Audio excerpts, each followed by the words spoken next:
I mentioned this last time. I didn't want to make it so that you didn't come back tonight. But last 2 Sundays ago when I did this last part, it was part 1 of 2. I don't think that I actually read this, so let's read this because this is the summary of what we did in part 1 of talking about alcohol in context. Remember, we need to look at the context. We need to think about the ancient world and how things worked in the context that we're talking about these things. And so this is the first part.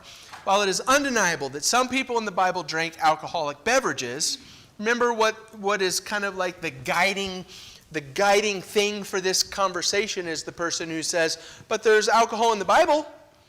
And if there's alcohol in the Bible, then, it's okay for me to do that. And you say, well, hold on a second. The conversation is bigger than that. You know what that feels like? You know what it feels like when a person is like, but look, there's alcohol in the Bible. It's like when you're watching a politician on TV, and the politician is asking a person a question, and they keep interrupting him, and they keep saying, yes or no, yes or no, yes or no. And it's like, hey, sometimes the world is bigger than yes or no. Like sometimes there's nuances and other factors that need to be put into this conversation. And so, well, there's alcohol in the Bible. Yes, that's true, but it's bigger than that. There are other things that we need to talk about. It's undeniable. Some people in the Bible drank alcoholic beverages. We must keep in mind that the beverages these men and women consumed were not the kinds of alcoholic beverages people consume today. That's what we did last week. And we've got pretty dirty with that whole conversation. The alcohol content of beverages referred to in the Bible was considerably lower than many of today's alcoholic beverages. The distillation process that produces today's high alcohol content drinks was not even invented yet. Typically, the alcohol content of wine was around 2 to 6%. A high-end alcohol content of around 15% was possible. Lots of people asked about that after last week's lesson. 15% is what is naturally possible. That's not average. That's what is possible using the natural process that we're describing here. And so a high-end alcohol content could be 15%. Higher alcohol concentrations than this could not be achieved because the bacteria that cause fermentation die at this level. So that's part 1. Part 2 tonight is this. It's just one little extra sentence at the end of this quote. In addition, it was common to dilute wine with water. Do you remember when I said last week, I said, okay, look, here is the thing that we need to talk about. The alcohol that we're reading about in the Bible is not the same thing that you buy off the shelf at the store. Well, I'm going to try and be careful. I'm self-conscious about this now because last week I said it's not the same thing that you buy at Walmart. And multiple people said, do you ever go anywhere besides Walmart? And my answer is, no, you don't need to. That's why Walmart is so awesome. But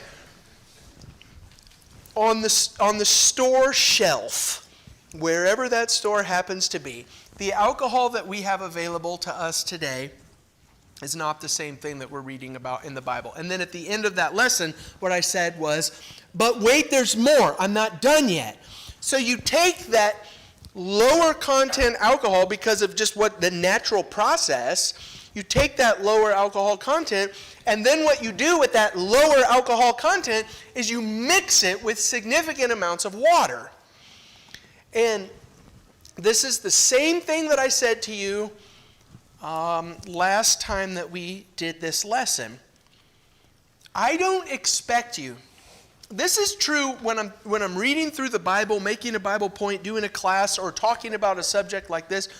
I don't expect you to just believe me that that's true just because I said it. If you were up here doing this lesson and you said, not only is the alcohol content lower, but in the ancient world, people mixed it with significant amounts of water, my response would be, you're going to have to give me more than that. You're going to have to tell me why that's true. That's just the way that I am. And I expect you to be that way. And so that's what we're going to do for the first part of this, is talk about wine mixed with water. This next slide is not necessarily on the overhead for you to read this. This is the first sentence in an article by Everett Ferguson called "Wine is a Table Drink in the Ancient World." I like Everett Ferguson a lot. Eric, remember the baptism book that I was talking to you about? That's by this guy, Everett Ferguson. He is a legit church historian, a real historian. And the reason why I'm throwing this article up here, the first sentence is, "The ordinary table drink of the Mediterranean world in Roman times was wine mixed with water," is my reminder to tell you, if you go to our website, simplychristians.com, go to the sermon page and find the entry for this sermon, you'll have the audio lesson, you'll have a link to YouTube for the video, but I also attached that article to the lesson. And it's kind of long, but I think it would be, you wouldn't feel like you wasted your time if you went and downloaded and read that article. It's a good article to go with this conversation. That's why I'm sharing it with you. But that's something that you can see, like a lot of the stuff that I'm talking about tonight has come from that article. Here's another one, and I did not attach this article to the sermon, but you can find it. It's in an archived version from Christianity Today. You can find it on Google. You just go to Google, you type Robert Stein, wine drinking in the New Testament times, and you can find this article. And what he does in this article is he says, look, here are all of these sources in the ancient world, and he quotes from them. And he says, this is people in their own words telling us what they did with their wine. And so it starts, he quotes from the Odyssey from Homer. This is like an extreme number. They talk about how they mixed 20 parts water with 1 part wine. So you would take a lower content of alcohol than is capable or normal in our world today. And then with that lower content alcohol, what you would do is you would mix that 1 part with 20 parts water. And then you've got all of these other sources, the 8/1. Natural history from Pliny is 8 parts water to 1 part wine. Aristophanes, 3 parts water to 2 parts wine. Eunos, 3 parts to 1. You can see the different sources. And that's what that source is going to do. It's going to say, look, let's read it. That's not me standing up here saying something and you have to say, I wonder if that's true. I wonder if that's right. I wonder where he got it. Go look at the article and you can read it for yourself. What these ancient writers said. This is how we drink our wine. We mix it 3 parts water to 1 part wine. That's the average, 3 or 4 parts water to 1 part wine with all of these different things. Everett Ferguson, this is kind of the summary. When speaking of the ordinary drinking beverage, a writer simply said wine. For it was taken for granted that it was mixed water and wine. Only in special circumstances was information given on the mixture. And so on that quote, and the next quote down there from Robert Stein that I just talked about right now, what they're both saying is, when you read about wine in the ancient world, or a wine context, when somebody says wine, they expect you to know that that's wine mixed with a bigger part of water. When I was just saying wine, wine, wine over and over again, I thought of this, and this is probably definitely not necessary, but what did the grape say whenever it got stepped on? Didn't say anything, but it let out a little wine. You know, it's kind of like when you are searching for something on the internet, and then your internet fills up with all that stuff because people are spying on you, and it's like, oh, hey, you said vacuum cleaner when you were talking privately to your wife, and so here's advertisements for vacuum cleaner. My whole internet is full of alcohol references right now. And I just keep seeing all of these different things. This is a different one. I have this article. I haven't shared it, but I can if you want it. Norman Geisler, Christian Perspective on Wine Drinking. Sometimes in the ancient world, 1 part water would be mixed with 1 part wine. Okay, but listen.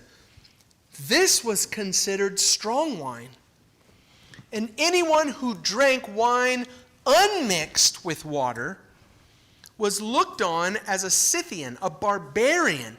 Only the barbarians drink wine unmixed with water.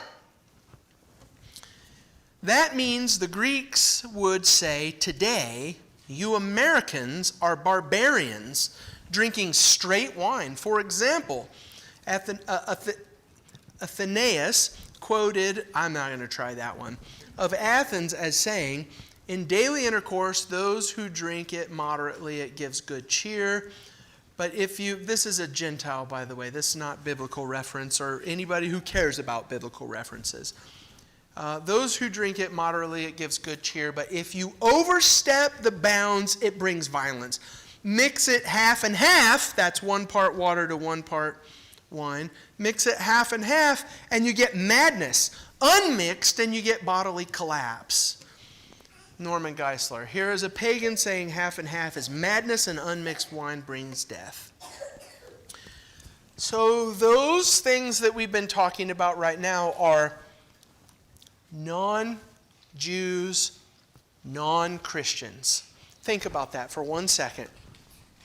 I'm going to go into Jewish references here next, but think about this for a second. Everything that we've been talking about right now probably would make us go, whoa, I didn't know that. Like lower alcohol content, and you mix it with a bigger part of water? Whoa, I didn't know about that. That's from people who don't care anything about God or His Word. That's what that's what non-Jews, non-Christians were saying. So you move into Jewish practice. Here's a dictionary article. They just say these first 2 things. I'm not going to read them. It just says, wine is not the normal table drink of Jews. It's for special occasions and festivals and things like that, like weddings, banquets. But it's not like Jewish people are drinking wine on a regular basis. It's not a part of their regular drink. You got 2 different dictionary articles that talk about that. In the Talmud, that's sometimes when we talk about Jewish tradition, that's not in the Bible, but Jewish tradition, it's recorded in the Talmud. A lot of it is anyway. In the Talmud, which contains the oral traditions of Judaism from about 200 years before Jesus to 200 years after Jesus, there's several tractates in which the mixture of water and wine is discussed. One tractate states that wine does not carry 3 parts water well is not wine. The normal mixture is said to consist of 2 parts water to 1 part wine. So here's a Jewish source talking about this is what Jews do. We mix our wine with water. Do you see why this is important to know? You don't just say, well, there's wine in the Bible. The conversation is so much bigger than that for a person to say, well, look, there's wine in the Bible.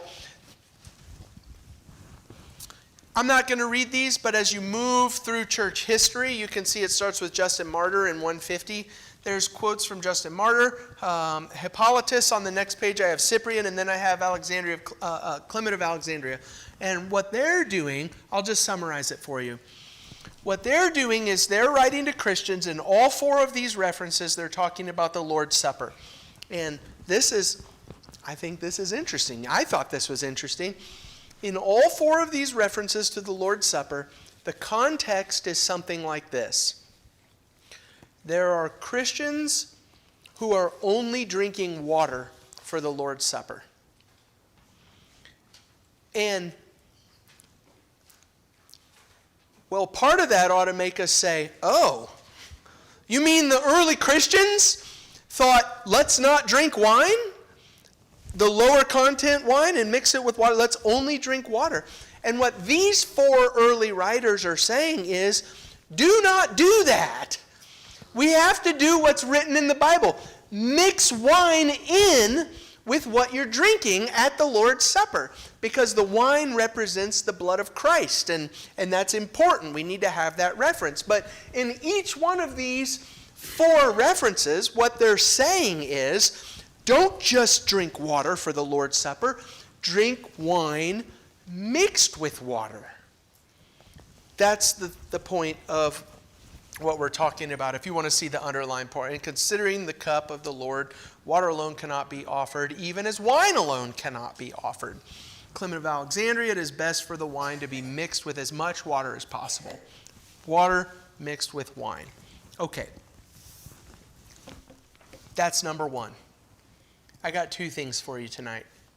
Number 1 is, not only was there a lower content of alcohol, that lower content of alcohol was mixed with water, and more parts water than wine. So please don't say, but look, there's wine in the Bible. But when somebody says, hey, look, there's wine in the Bible, you're armed now to say, yes, but there's more to the story than that.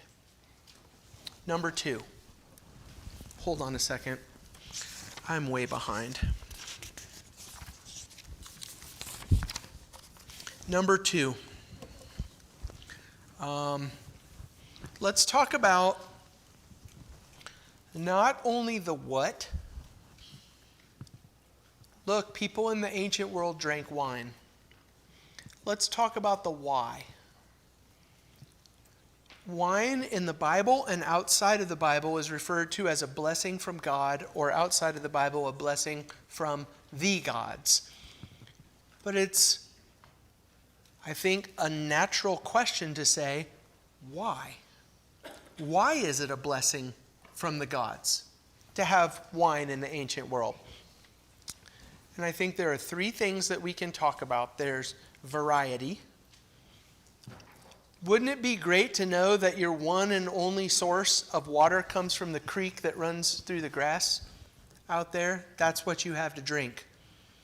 And in the ancient world, you can pull grapes off the vine and mix it with water, and now you have something besides that nasty well water or creek water. Like, that's awesome. So you got variety. You've got safety. The safety part is what I want to talk about first, the water safety part. And then you've got medicine. And I'll show you some medicine references in the Bible. So let's talk about medicine. Safety. Let's talk about safety. I told you this when I went the first couple years. And when I came home, I told you about this. I made reference to it in the lesson. But do you remember when I went to India? George and Rachel prepped me on a lot of stuff about going to India. And one of the things that they were very serious about was, do not drink the water. Only drink water that comes out of a sealed water bottle when you go to India. And I remember Rachel even said, they kind of scared me a little bit, and I was like, does that mean like even when I'm taking a shower? And Rachel said, I would be careful. And so the first time I went to India, I was just like, I'm sure people thought I was nuts. But then everybody that I was with had horror stories about what happens when you drink the water, because there's bugs in the water that, especially that I'm not used to, that my body isn't used to. And so the safety factor. Wine has alcohol in it, and that alcohol serves as an antiseptic to kill some of those bugs, to make it safer. So let me warn you what's going to happen. I'm going to click my button, and a video is going to pop up. And I don't know how loud it's going to be over the speakers when it happens, so I don't want it to startle you if it's loud. But Justin's on the volume right now to fix it. I don't remember how long ago this was. I saw this in my YouTube feed, and I thought that needs to go in my Bible and alcohol notes. So here you go. How did Romans clean their water? Well, they were not able to clean their water as we do today, but they did have methods to make it safer to drink. Boiling the water is the obvious choice, but one must consider that wood was an expensive commodity in the bustling city of Rome. Aqueducts did have special sections dedicated to catching and removing large objects such as animal bodies, but by far the most common way to make water relatively safe was to add vinegar or wine. Vinegar was the poor man's option, the acid helping to kill off microorganisms, whereas wine was chosen by the elite, the alcohol doing the same job. There were several other recipes for safe water depending on what resources were available locally. In fact, one source describes over 60 different methods. Okay. I thought that was interesting because that's not somebody in a Bible dictionary talking about this from a religious perspective. It's a historical perspective that say, how did Romans clean their water? You mix it with wine, and it's got some alcohol content in there. Here's some more from a couple people that we've been quoting from. In most cases, however, it was safer and more hygienic to drink wine. Somehow, the ancients had discovered that mixing wine with water had a purifying effect on the water, so it became safe to drink. Last time, I think it was 2 weeks ago, I talked about that interview from Paul Lukács, I think is how you say the name. And he wrote a book called Inventing Wine, The History of a Very Vintage Beverage. I didn't read the book, and I don't intend to read the book, but he did an interview on NPR. And I can send you the link if you want to listen to the interview, or you can read the transcript. But this is from that interview. The interviewer, the radio host, says, "You say that wine was frequently added to water to sanitize the water because the water was so foul, drinking water. How did ancient people know that alcohol could help kill certain germs? Because this was long before the idea, knowledge of germs." And here's the author. "I think they knew, as best I can tell, by trial and error. Pliny the Elder, writing in the Roman Empire, talks about using not water to cut wine, but wine to improve water." That's a pretty big deal. And this is not a Christian making a moral argument about this. This is a historical comment. He says, because you've got to remember, for thousands of years, if you lived in a town or a village, the water was pretty undrinkable. If you were lucky enough to live in the countryside and you had a well, that would be a different situation. But if you lived in ancient Athens, or if you lived in ancient Babylon or Alexandria, you could not drink the water. So wine was something that people drank from morning to night. Babies drank it, old people drank it, soldiers drank it. Everybody drank wine all the time. And in order for them to not be falling down drunk by 10 in the morning, they mixed it with water, and they used it to sanitize or purify the water. I'll just read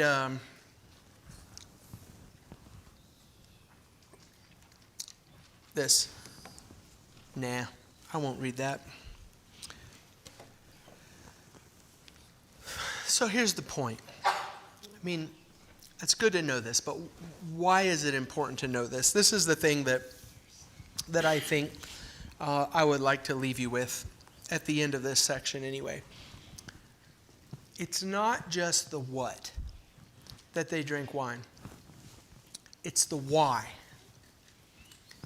And we talk about for sanitary reasons, for health reasons, to make the water healthy. And so, do you think that belongs in this conversation today? At the risk of being made fun of because of my Walmart reference, when I walk into Walmart, you know what? Walmart is also Shaq's favorite store. I've watched lots of videos where Shaq says Walmart is my favorite store, so I'm in good company. When I walk into Walmart, the very first thing on the right-hand side as you walk in is like this U-shaped walk-through cooler with everything imaginable that you could find to drink. Every kind of tea and lemonade and pop and sugar-free and the milk. They got every flavor of milk in there. All kinds of stuff. And the question, I mean, this is the question that I keep coming back to. Once you start thinking about some of the context of the Bible in the ancient world that we're reading about the wine and how the wine was used and why the wine was used, can you imagine a situation where Paul knows about all of the variety that we have in our world today? He sees the Coke and the Diet Coke. That's really all you need to know about. But the Mountain Dew and the Dr. Pepper and different brands of water. Like there's not just water. There's different brands of water. And there's milk and there's lemonade and there's tea and here's a sugar-free version and here's a caffeine version, here's a non-caffeine version. Can you imagine Paul in the New Testament world knowing about all of the safe variety that we have, saying, you know what? The alcoholic version is an acceptable choice. I just can't imagine. Like, I can't imagine knowing what's on the table, that we don't have this why problem about water safety and add alcohol to your water to make it safe to drink, that he would say, yeah, let's still go with that. That's the line of thinking that I'm going with. So what's your reason? What's your why? It's not just the what. There's wine in the Bible, but the why. So what's your why? What's the why? Well, I just can't believe that. But that's besides the point. Even if that is the case, I've saved a ton of articles that I'm going to share with you. Next Sunday night is our last Sunday night of the month, so we'll have a singing. So the Sunday night after that, I'm going to do the last alcohol lesson. I'm going to show you a bunch of articles. Even in St. Louis, the don't drink alcohol thing is catching on. Like it's growing. It's becoming a trend for lots of reasons that I'll talk about. And one of the things that's catching on is let's have non-alcoholic drinks. If you like the taste, great. There's a non-alcoholic version of it. And so I want to drink this because I like the taste. You don't have to go with alcohol to go that route. Okay, what's your next reason? Well, maybe there's some more reasons. I would say like maybe some more honest reasons, but I'm not going to put motives in other people's heads. Maybe there's other reasons. Maybe you like it because of how it makes you feel. Maybe it greases things up a little bit to make the social interaction easier and more fun, and you like that. Now drinking the alcohol for the way that it makes you feel, we are easily in the biblical not okay category. Or maybe your reason is, well, you know, this is what everybody does, this is how I fit in, this is what is happening at the work party that I go to, and so this is what I do at the work party. Also, easily not okay territory in the Bible, fitting in with the world. I just can't see, knowing the what and the why in the Bible, why anybody in today's world, why a Christian in today's world would think that this is the right way to go. I got one more thing I want to show you, and then I'll wrap this up.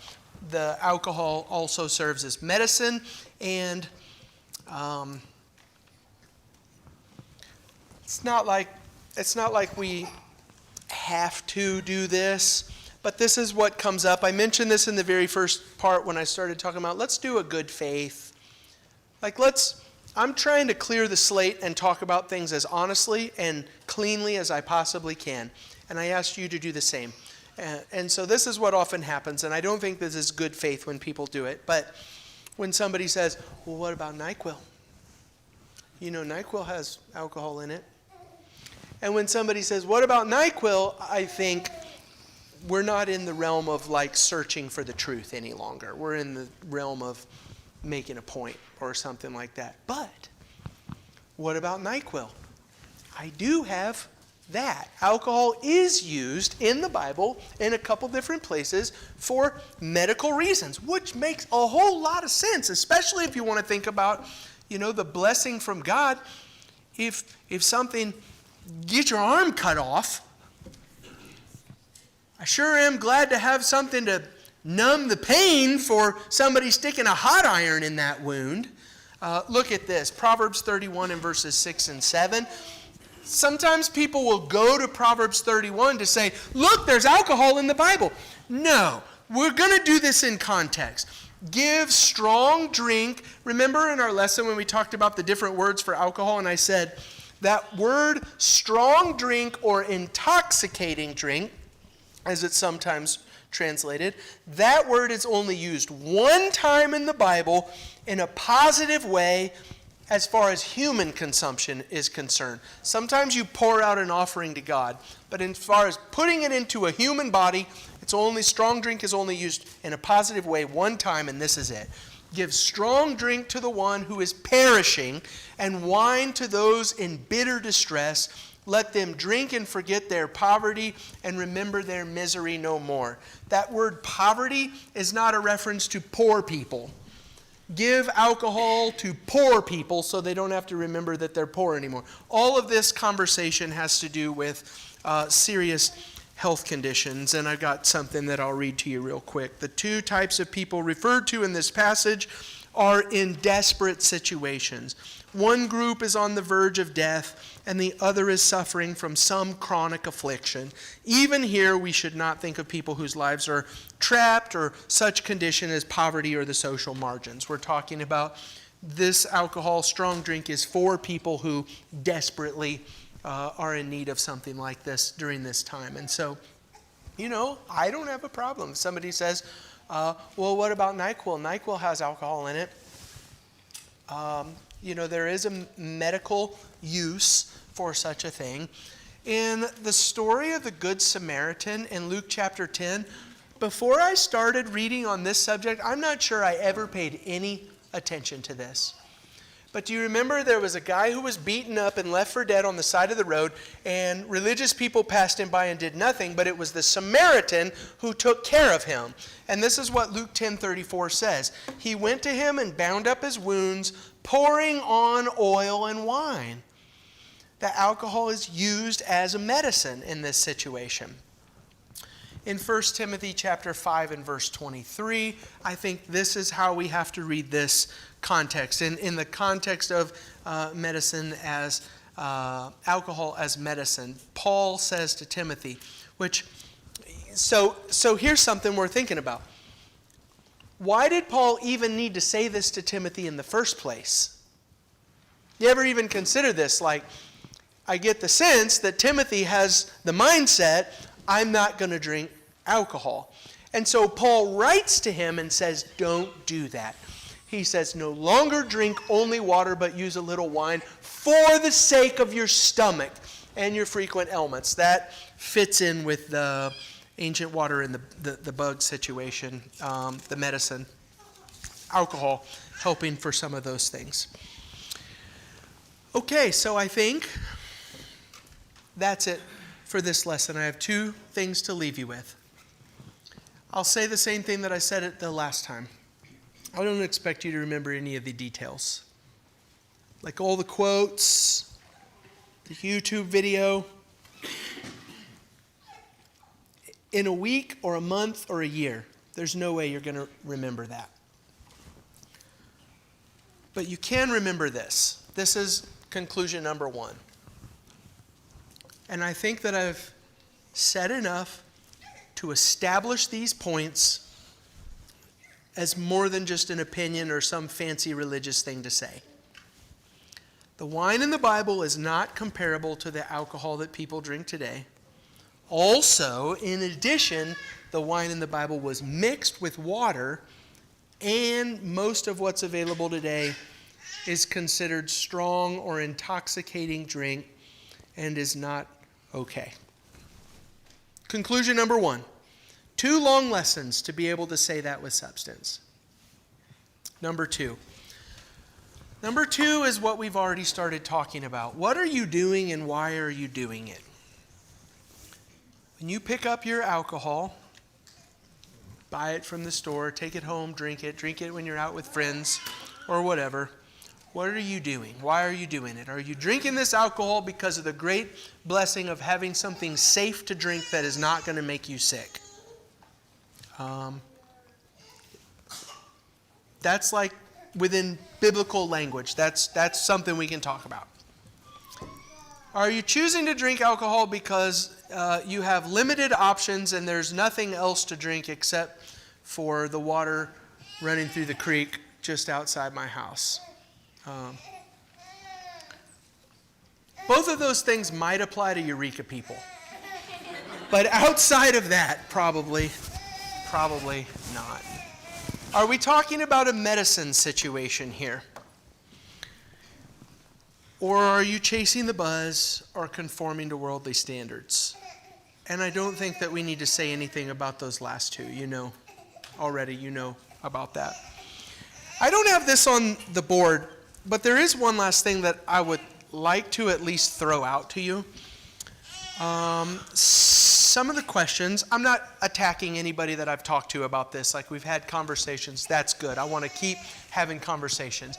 But I want to make sure that we don't walk down this path. One of the questions after the last sermon that we did 2 weeks ago was, can we talk about alcohol percentage content? Because I left that lesson saying, naturally, the wine that you read about in the Bible, the alcohol in the Bible, has a smaller, lower alcoholic content. And I think it's a good question. I had the same question. What does that mean? Where are the numbers? What do the numbers look like? I want to know about the numbers. But here's what we don't want to do. We don't want to talk about those numbers because we want to say, how much alcohol am I allowed to have? You know what I'm talking about? That mindset, okay, so we're talking about the smaller content, we're mixing it with water, so what's that content? And my mindset is, so what is okay for me to do? Do you know what that question is like? How does that sound if I pose the question like this?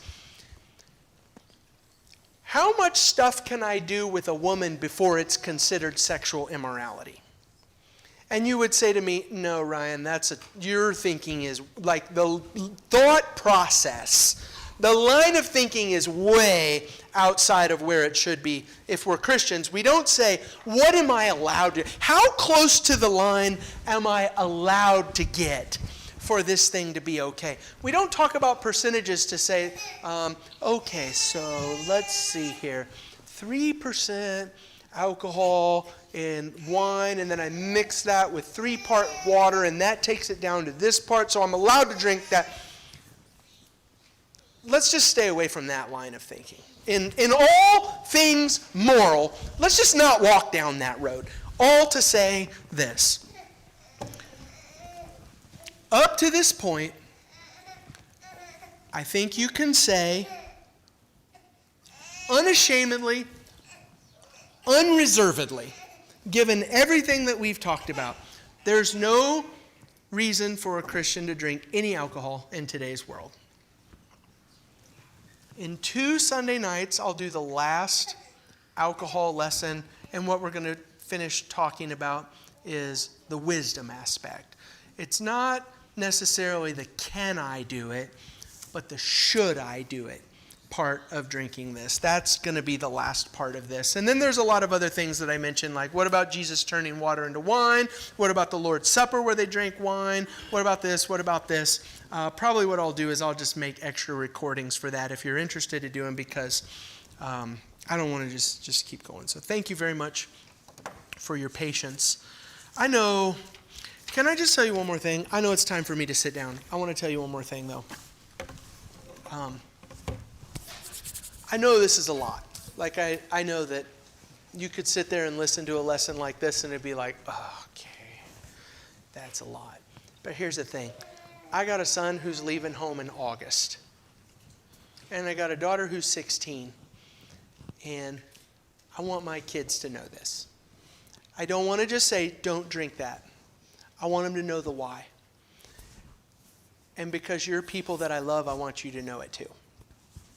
So thank you for hanging with me for these couple of lessons. There's one more, and then we'll be done. If you're here tonight and you're not a Christian, at the end of every service, we always offer you an opportunity to do that.